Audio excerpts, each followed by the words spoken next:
En 1984, un jeune couple de New York a vécu une expérience extraordinaire. Rien ne peut changer notre vie ou nous affecter autant que ce qu'on a vécu. On n'a pas seulement vu une lueur. Nous avons été choisis comme témoins. Pourquoi nous? Je n'en sais rien. Mais ils tenaient à nous montrer leur technologie d'avant-garde et à quel point ils sont étonnants, magnifiques et mystérieux. Nous nous préparions à quitter l'autoroute Queen en direction de l'avenue Metropolitan lorsque Denise a remarqué une étrange lumière rouge dans le ciel. Je n'ai pas fait attention jusqu'à ce que soudainement le ciel s'illumine. Nous avons alors réalisé que nous nous trouvions directement sous un ovni. C'était spectaculaire et terrifiant. On s'est regardé puis on s'est pincé pour être sûr que ce qu'on voyait était bien un ovni. Puis on s'est dit, c'est un de ces trucs, tu sais, une soucoupe volante. Elle est restée là, illuminée, magnifique, immobile et complètement silencieuse.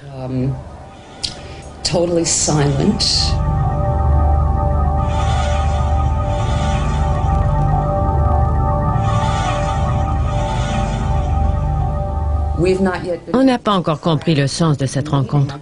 Les gens ont été complètement bouleversés par notre histoire et ils ont commencé à en rajouter. C'est difficile de croire à un événement aussi surprenant.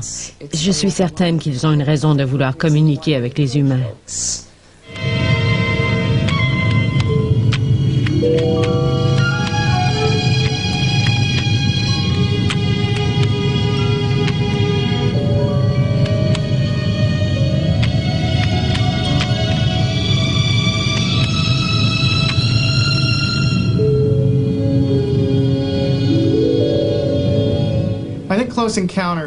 Je pense que la popularité du film Rencontre du troisième type révèle le besoin de mysticisme et de spiritualité de la société américaine et peut-être d'autres sociétés.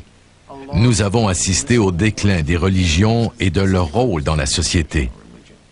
Les gens ont perdu le sens mystique de l'univers tel qu'il était, en tout cas interprété par les religions traditionnelles. Je pense que le film a répondu à ce vide spirituel, de même qu'à un besoin d'imaginaire. Je pense que les gens qui rencontrent des extraterrestres ou qui voient des soucoupes volantes veulent donner à leur vie une dimension plus élevée et croire en un pouvoir supérieur.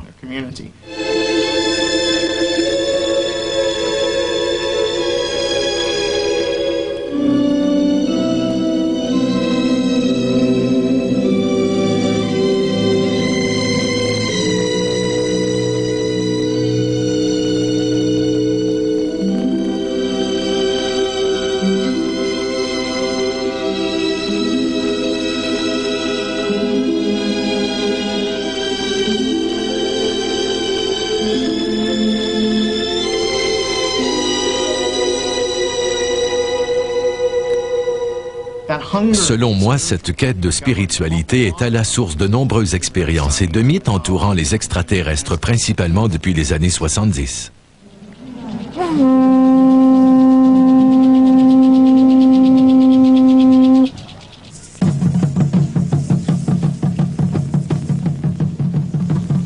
Aujourd'hui, ceux qui croient que les lumières dans le ciel proviennent de soucoupes volantes ne sont pas les premiers.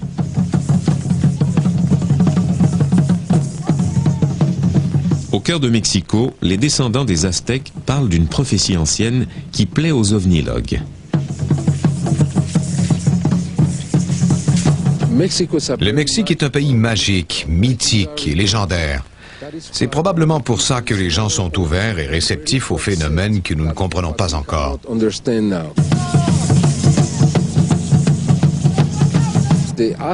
Les Aztèques croyaient qu'une éclipse annonce l'avènement d'une nouvelle ère et se considéraient comme les enfants du 5e soleil, ce qui fait de nous les enfants du 6e soleil.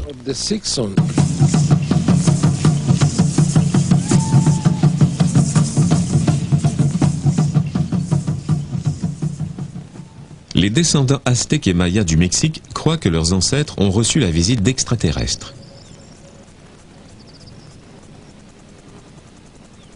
Une éclipse annonce donc leur retour.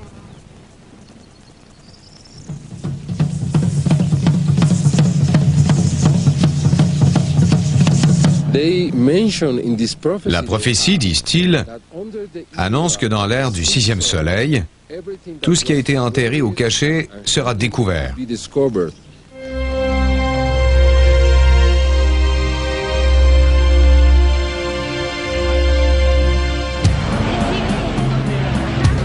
En 1991, tout le pays était sur le qui-vive. Les Mexicains croyaient en effet que l'éclipse qui a eu lieu cette année-là annonçait le retour des extraterrestres prédits par leurs ancêtres.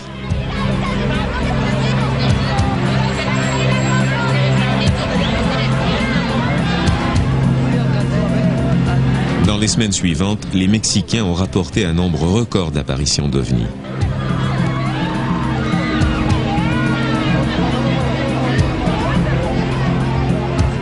À mesure que le nombre de ces apparitions augmentait jour après jour, Maussan a diffusé son émission en direct et demandé à la population de regarder le ciel.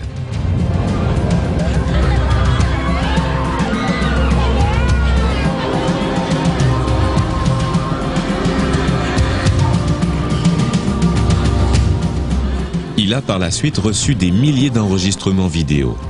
Dans cet état d'hystérie collective, chaque petite lueur dans le ciel indiquait que les extraterrestres étaient maintenant prêts à venir sur Terre. Cette émission a pris tant d'importance qu'elle a été diffusée sans pause de 23h à 10h30 le lendemain matin. Ça a été une grande fête. Tout le monde s'en souvient, tout le monde l'a enregistré, et nous avions la participation inconditionnelle du public. Personne n'a dormi cette nuit-là. C'est comme ça que tout a commencé. S'agissait-il d'une invasion d'ovnis, de phénomènes atmosphériques ou simplement d'effets spéciaux? Quoi qu'il en soit, des milliers de Mexicains sont convaincus qu'ils ont vu des preuves irréfutables de l'existence des ovnis et en ont conclu que nous ne sommes pas seuls dans ce grand univers.